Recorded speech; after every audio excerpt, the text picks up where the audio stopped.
ఒకసారి అందరూ ఎలా చూసి ఎట్లా వచ్చేసరికి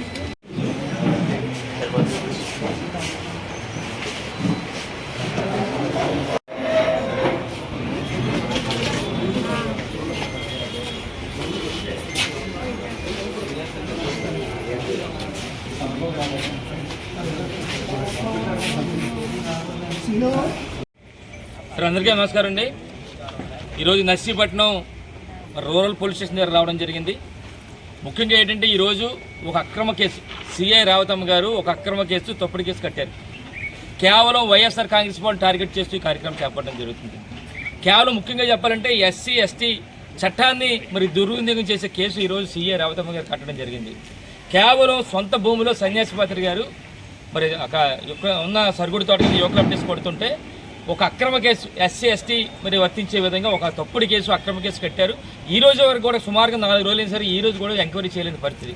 ఒక్కసారి ఆ వివరాల్లోకి వెళ్తే 2012 సంవత్సరంలో ఒక అగ్రిమెంట్ చేశారు. ఎవరు చేశారంటే 2012 సంవత్సరాలు అంటే 12 సంవత్సరాల క్రితం ఎవరు చేశారంటే స్పీకర్ అయ్యన్నపాత్రి గారు, చింతకాల సన్యాసిపాత్రి గారు, అలాగే చింతకాల రామలక్ష్మి గారు, చింతకాల ప్రశాంత్ గారు నలుగురు కలిపి ఒక అగ్రిమెంట్ని ఎవరికి ఇచ్చారంటే మన ఎవరైతే గబ్బాడ కాపురసలు ఈ రాజబాబు గారికి ఒక 12 సంవత్సరాల పాటు ఒక అగ్రిమెంట్ని ఇవ్వడం జరిగింది. అంటే 2014 వరకు కూడా ఆయన ఆ కార్యక్రమం అందులో యువకులు అప్డేట్ చేసుకోవడానికి 12 సంవత్సరాలు అయిపోయిన తర్వాత ఏదైతే అయిన తర్వాత 50% ఆయనకి 50% ఈ నలుగురు ఎవరైతే ఉన్నారో 50% చేయాలనే ఉద్దేశం మీద ఒక అగ్రిమెంట్ చేశారు. ఈ అగ్రిమెంట్ అయ్యి ఎన్నాళ్ళైందండి?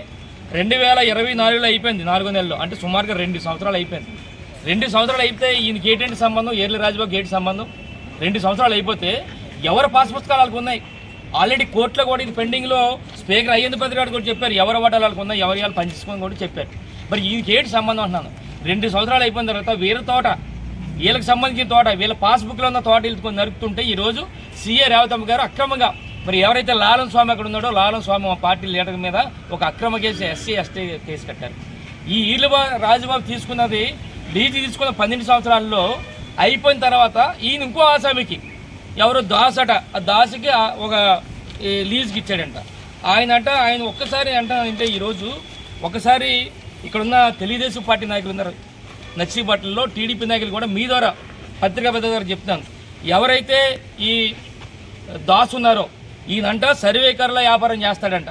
నిజంగా చెప్పండి సార్ మీకు ఎవరన్నా, మీ ద్వారా టీడీపీ నాయకులందరినీ అడుగుతున్నా. ఈ దాసు అనే వ్యక్తి సర్వేకారులు వ్యాపారం చేస్తాడంట, అదేమో ఈల రాజబాబు గారు ఇచ్చారంట. అంటే ఇది కావాలని కేవలం ఒక టార్గెట్ చేయాలని. అంటే ఒకటే చెప్తున్నా, ఈరోజు తెలుగుదేశం పార్టీ నాయకులను కూడా అక్రమంగా కేవలం ఎస్సీ ఎస్టీ చట్టాన్ని ఉల్లంఘిస్తూ ఈ కేసు పెట్టడం జరిగింది. అంటే ఈ విధమైన ప్రోత్సాహం మీరు చేయడం కరెక్ట్గా అడుగుతాను. అంటే ఇదే సాంప్రదాయం రేపు రాబోయే రోజుల్లో కూడా ఉపయోగిస్తాం, మీకు ఎలా ఉంటుందని చెప్పి మీ ద్వారా మరి తెలుగుదేశం పార్టీ నాయకులందరూ అడుగుతాను. కేవలం ఏంటంటే ఏదైతే అయ్యన్నపాత్రి గారికి ఉన్నది ఏంటంటే ఇక్కడ కేవలం ఆయనకున్నది ఆయనకు వచ్చిన వాటాకు సంబంధించి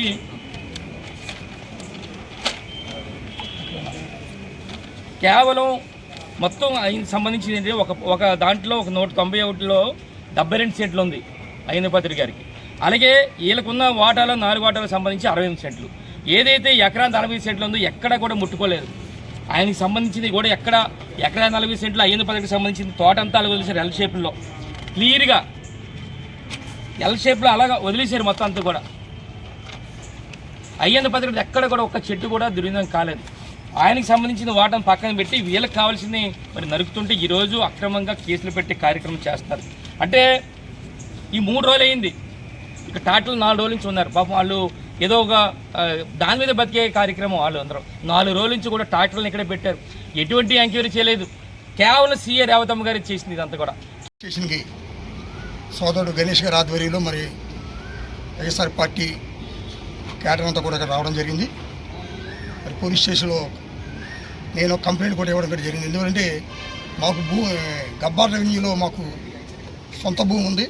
ఆ సొంత భూమిలో మేము యూప్లిటస్ మొక్కలు నరుగుతూ ఉంటే హక్కు ప్రకారం సుమారు 4-5 రోజులు బట్టి ఈ కార్యక్రమం చేస్తూ ఉంటుండగా శనివారం సీఎం రాబతమ్మ రమ్మందని చెప్పేసి నన్ను ఒరిషా రమ్మందిని లేబర్ అందరూ కూడా అక్కడి నుంచి పంపించేసి ఆ సరుగుడు కార్లు యూక్లిటస్ మొక్కలు కూడా అక్కడ అన్లోడ్ చేసి 2 ట్రాక్టర్లు తీసుకొచ్చి స్టేషన్లో పెట్టడం జరిగింది. దాని మీద నేను మా అబ్బాయి వరుణ్ కూడా వచ్చి సిఐని కలిస్తే మాకు ఎలాంటి కంప్లైంట్స్ రాలేదండి అని చెప్పి ఒకసారి చెప్పడం జరిగింది. డిఎస్పీకి కూడా ఫోన్ చేస్తే డిఎస్పీ కూడా సేమ్ కంప్లైంట్స్ ఏమీ రాలేదంటే మీరు చెప్తేనే రేవతమ్మ యాక్షన్ తీసుకుందని కూడా నేను అడగడం జరిగితే లేదు నేను వాళ్ళతో మాట్లాడుతానన్నారు. ఇదంతా చీటింగ్ చేసి 4 రోజులు బట్టి వెహికల్స్ ఇక్కడ పెట్టడం జరిగింది. వెళ్ళిపోతున్న వుడ్డును కూడా అక్కడ ఆపేసి లోన్లు కూడా పంపించుకుంటా అక్కడ లారీ యూనియన్ రైతు సంఘం నాయకులు కూడా ఆపడం కూడా జరిగింది. ఈ 4 రోజుల తర్వాత సడన్గా రాత్రి దీన్ని ఒక డ్రామాగా ప్లాన్ చేసి ఆ సరుగుడు తోటలో అక్రమంగా రామస్వామి అండ్ అదర్స్ వచ్చి ఈళ్ళు రాజబాబుని ఈళ్ళు దాసుని కూడా కొట్టారని చెప్పేసి వాళ్ళ కంప్లైంట్ ఇవ్వడం, ఆ కంప్లైంట్ మీద SC/ST కేసు కూడా పెట్టడం కూడా జరిగింది. చాలా దారుణం. ఇప్పుడే సోదరుడు గణేష్ చెప్పినట్టుగా కొత్త సంస్కృతి తీసుకొచ్చారు. ఒక ఉదాహరణ కూడా చెప్పాలా, పాస్బుక్లు చూపించి జగన్మోహన్ రెడ్డి దౌర్జన్యం చేస్తాడని చెప్పేసి రాష్ట్ర వ్యాప్తంగా మొన్న దొంగ గెలిచారు వీళ్ళందరూ కూడా, కూటమి వాళ్ళందరూ. వీళ్ళు అదే సమాధానం చెప్పాల్సి ఉంది. ఇక్కడ మాకున్న హక్కుని, మాకున్న పాస్బుక్ని మీ జగనన్న టైంలో సర్వే చేయించుకొని రాళ్ళు పాతుకొని పాస్బుక్లు ఉంటే ఈరోజు వాళ్ళు మాదని చెప్పేసి దౌర్జన్యం చేయడానికి వీళ్ళ స్పీకర్ అయ్యన్న పాత్రుడు ఒక పథకం ప్రకారం దీనికి ముందుకు తీసుకొని వెళ్తున్నాడు.